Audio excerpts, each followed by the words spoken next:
So we have a very new entry in the seemingly perpetual contest of which Republican can suck up to Trump the most.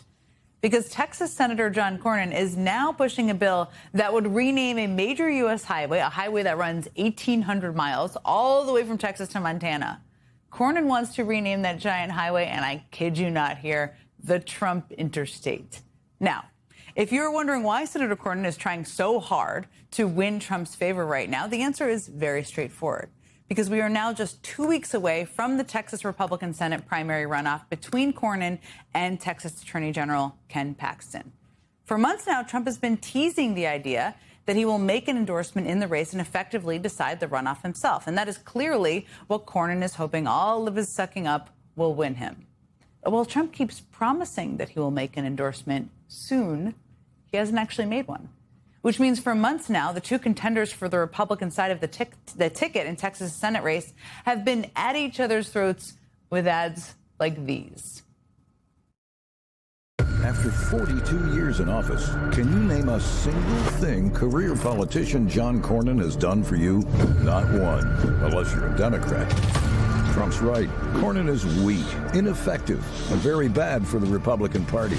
Ken Paxton cheated on the mother of his children. This man used a burner phone and fake alias to hide his adultery. Divorced on biblical grounds, Paxton is now sleeping around with another married woman, a mother of 7. Don't hold anything back there, boys. Tell us how you really feel. And again, that was Republican on Republican violence there, and all that mudslinging seems to be having an effect.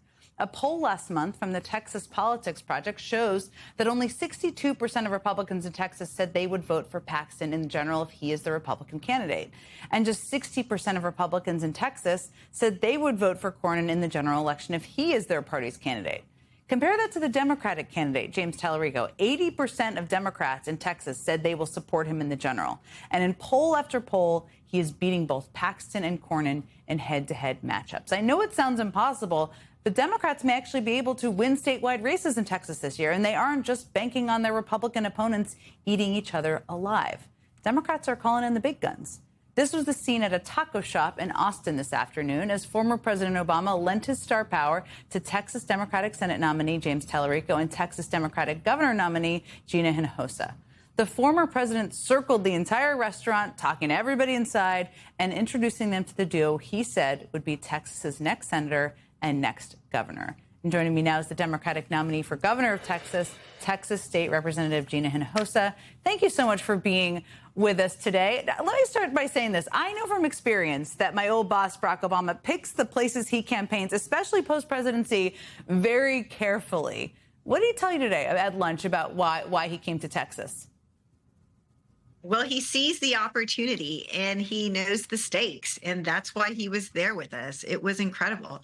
I mean, what he knows is what Trump knows. Trump picked Texas to start with rigging the 2026 elections because he knows Texas's ball game. I was proud to join with James Tallarico. Together, we broke quorum to try to fight back and stop Trump's effort to rig the 26 elections. But what happens is at the end of this 10-year decade, we're going to gain 4 to 5 more congressional seats because we're growing than all the other states. And when that happens, Trump knows what President Obama knows, what we all know is that it becomes very difficult for Democrats to win Congress because Texas becomes too big. We're growing faster than everybody else. And because congressional seats equate to electoral votes, it becomes very hard for Democrats to win the White House. So they can't rig it if the governor of Texas vetoes their rigged maps. And that's why I'm running. Democracy is on the line. We know in Texas, people are mad. We know polling shows this is a tight race. And so we're giving this everything we've got. I certainly know you are. Well, let me ask you just about the seats, because Republicans, to your point, you fought like hell against this. So did James Tallarico when they were trying to do this. They still did it. They said they would pick up 5 congressional seats. You know Texas so well. You've been traveling around the state. What's your bet? How many seats do you think they could potentially pick up? Is it 5 or 2 or 3, or what do you think? I think they kicked themselves in the rear frankly, because what we are seeing is Democrats are winning where we've never won before. It happened just like within the last 10 days. Democrats won the mayor's seat in Pearland. We won in Arlington. We won in Denton. We flipped seats. We flipped the Tarrant County State Senate seat. You might have heard about that. Swung a seat 31 points. Democrats turned out in record numbers in this primary election. To give you context, I had 8 opponents in the primary. I got twice as many votes as Beto got in 2018 in the primary. Our people are so motivated for change in Texas. That's such a good point. And first of all, I mean, Democrats, as you've said here, have been dreaming of a blue Texas for many, many years now. And I think people don't want to get their hopes up, but they certainly should. You should. I mean, people should know. We've talked a lot about the Senate race because there was a very competitive primary. And then there's, of course, the Republican side, which is a dumpster fire. But you're polling behind Greg Abbott by single digits. You're very, very close. Tell us kind of, what do you think Democrats need to do in Texas between now and November to get you over the edge, to beat Abbott, to get Tallarico over the edge, to pick up more congressional seats? What needs to happen? Yeah, we need everybody to be all in, like we've never been all in before. Jen, I think this is a moment in history, a moment not of our choosing, but it chose us in a big way. And we have to respond. We have to meet the moment. And Texans are meeting the moment. I mean, it is election season in Texas right now. People are pumped up. They're fired up. I'm coming to you from Bernie, Texas, where they almost doubled their turnout in the primary. I was in Amarillo the other day, standing room only. By the way, for the first time ever, we have Democrats running in every congressional seat, every Texas Senate seat, every Texas House seat.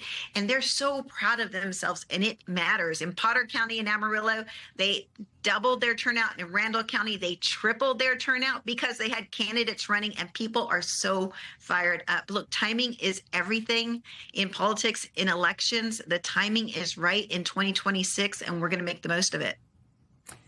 I just showed some of the ads from the Senate Republican primary. I can't even imagine what everybody's television set is like in Texas right now.